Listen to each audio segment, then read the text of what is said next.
My dear students, మనం ఎప్పుడెప్పుడు అనేది చూస్తున్నటువంటి ఇంటర్మీడియట్ రిజల్ట్స్ అనేవి ఇంకొక 4-5 రోజుల్లో రావచ్చు అనమాట. వాల్యుయేషన్ అనేది కంప్లీట్ అయిపోయింది. ఇంటర్మీడియట్ స్టూడెంట్స్ గుర్తుపెట్టుకోండి. తర్వాత అంటే 20 or 21st వచ్చేయచ్చు అనమాట. ఇంకొక న్యూస్ చూడండి అమ్మ, మనకు ఒక ఇంపార్టెంట్ న్యూస్ ఏం తెప్పిస్తుందంటే, పాపం హైదరాబాద్ నగరంలో కుక్కల దాడిలో ఒక చిన్నారి మరణించిందంట. ఎంత హృదయ విదారకమైనటువంటి సంఘటనలు అమ్మ ఇలాంటివన్నీ ఈ మధ్యకాలంలో మనం ఎక్కువ చూస్తున్నాం. ప్రభుత్వాలు చాలా చర్యలు తీసుకుంటున్నాయి, తీసుకోలేదని కాదు. కాకపోతే ఏంటంటే మరీ చిన్నపిల్ల అయ్యే టైంకి 2-3 కుక్కలు కలిసి దాడి చేయడం అనేది మనం చూస్తున్నాం.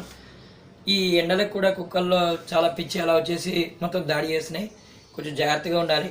నేను పర్టికులర్గా ఈ విషయం ఇంకా చెప్పడానికి ఏంటంటే, research methodology and project report అని చెప్పి ఒక సబ్జెక్ట్ ఉందమ్మా. దాంట్లో మా కాలేజ్ పిల్లలు, సిద్ధార్థ కాలేజ్ పిల్లలు, రియల్ ఐఎమ్ సేయింగ్ అమ్మ, వాళ్ళకి మనస్ఫూర్తిగా అభినందనలు నేను చెప్తున్నాను. ఇలా ఎప్పుడు నేను చెప్పలేదు, ఎందుకంటే వీళ్ళు తీసుకున్న టాపిక్ నాకు చాలా చాలా బాగా నచ్చింది. డాగ్ బైట్స్, తర్వాత స్ట్రే డాగ్స్ మీద 2 years నుంచి వీళ్ళు రీసెర్చ్ చేస్తున్నారు. చక్కటి రిపోర్ట్స్ నాకు వీరు సమర్పించేవాళ్ళు. నాకు కాదు, మా సోషల్ ప్లాట్ఫామ్లో కూడా చేసేవాళ్ళు అనమాట. రియల్లీ అభినందనలు అమ్మ, ఎందుకంటే సమాజాన్ని బాధించినటువంటి ఒక సమస్యల్లో ఈ సమస్య కూడా చాలా చాలా అత్యంత విషాదకరమైందమ్మా. మనం ఎలర్ట్గా ఉండాలి. చిన్నారి పిల్లల్ని బయటికి వెళ్తున్నప్పుడు దయచేసి పెద్దలు ఎవరైనా సరే, తల్లిదండ్రులు కాకపోతే ఎవరైనా సరే పట్టించుకుంటూనే ఉంటాం మనం, అయినా సరే జాగ్రత్తలు మనం తీసుకోవాలి. ఇది ఏదైనా చాలా విషాదకరమైనటువంటి సంఘటన.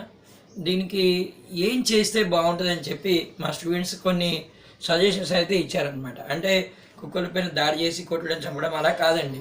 అంటే దీనికి ప్రికాషన్ ఏంటి మరి? ర్యాబిక్ వ్యాక్సిన్ అనేది ఎప్పుడు పనిచేస్తుందని మనం చెప్పినాం. Even I'm also victim of A dog అండి. నిజంగానే కూరగాయలు తీసుకొని వస్తున్నాను, సంచి ఉంటే కోపం వస్తున్నాను, నాకు తెలియదు. ఎగబడి మొత్తం ప్యాంట్ మొత్తం కట్ చేసిందండి. ప్యాంట్ ఉన్నా సరే లోపల ఘాట్లు పడ్డాయి. Even I'm a sufferer. అలాగే చాలామంది సఫరర్స్ ఉంటారు, కానీ చిన్నపిల్లలకి అయితే మాత్రం చాలా ఘోరమైన పరిస్థితి అనేది ఉంటుందండి. మనం ఆలోచించాలి.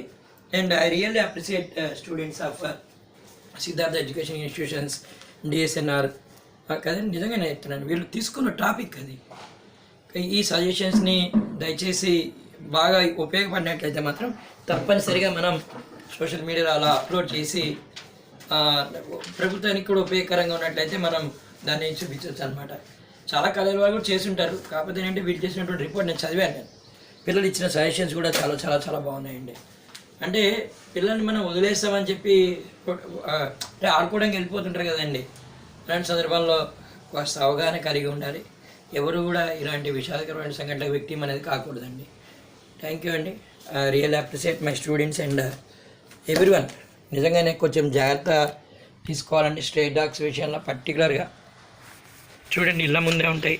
అంటే మనకి కుక్క అనేది సహజీవి కాదని మనం, కాకపోతే ఏంటంటే ఒక్కొక్కసారి మాత్రం చాలా చాలా ప్రమాదకరంగా ఇవి తయారవుతాయి.